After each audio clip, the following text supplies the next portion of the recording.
హైదరాబాద్ కుషాయిగూడలో దారుణం జరిగింది. ఇంటి అద్దె విషయంలో ప్రశ్నించింది అనే కారణంతో ఓ వృద్ధురాలిని అతి దారుణంగా హత్య చేసిన ఘటన వెలుగు చూసింది.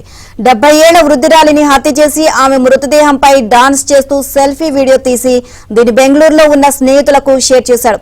అది కాస్త అక్కడ వైరల్ కావడంతో కర్ణాటక పోలీసులు హైదరాబాద్ పోలీసులకు సమాచారం అందించారు. అయితే అద్దె విషయంలో మందలించింది అనే కారణంతో ఈ నెల 11న వృద్ధురాలిని ఉరివేసి చంపి ఇంటికి తాళం వేసి పారిపోయాడు.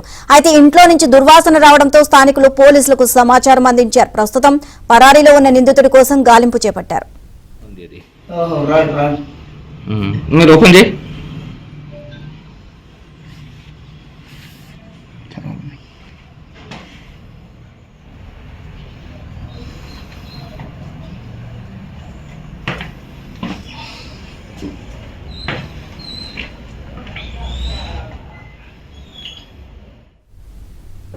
ఓవరాల్ గా అంశానికి సంబంధించి మరిన్ని అప్డేట్స్ మా క్రైమ్ కరెస్పాండెంట్ ప్రవీణ్ అడిగి తెలుసుకుందాం. ప్రవీణ్, ఈ హత్యకు సంబంధించి పూర్తి అప్డేట్స్ ఏంటి?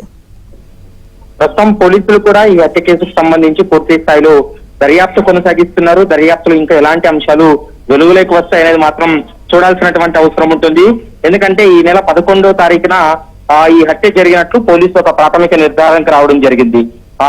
హత్య చేసిన తర్వాత మృతదేహంపై డాన్సులు చేస్తూ సెల్ఫీ వీడియోలు కూడా తీసుకొని వాటిని సోషల్ మీడియాలో కూడా అప్లోడ్ చేసినట్లు ప్రస్తుతం పోలీసులు ఒక నిర్ధారణకు వచ్చారు. అతన్ని ఇప్పటికే అదుపులో కూడా తీసుకోవడం జరిగింది. కమలాదేవికి చెందినటువంటి షాప్ లో రెంట్కుంటున్నటువంటి వ్యక్తి ఈ హత్యకు పాల్పడ్డాడు అనేటువంటి అంశాన్ని ప్రస్తుతం పోలీసులు గుర్తించడం జరిగింది. హత్య విషయంలో యువకునికి మందలించడంతో వృద్ధురాలు కమలాదేవిని అతి దారుణంగా హత్య చేసినటువంటి సంఘటన 11వ తేదీన ఈ హత్య జరిగింది. అయితే ఇది అంటే సోషల్ మీడియాలో వీడియోలన్నీ వైరల్ కావడంతో పోలీసులు దానిపైన నిఘా పెట్టి కొంతమంది స్నేహితులు అంటే ఎవరెవరు ఇవైతే వైరల్ చేస్తారో వారిని కూడా ప్రస్తుతం అదుపులోకి తీసుకుని కూడా పూర్తి స్థాయిలో విచారణ కొనసాగిస్తున్నటువంటి పరిస్థితి కనపడుతుంది.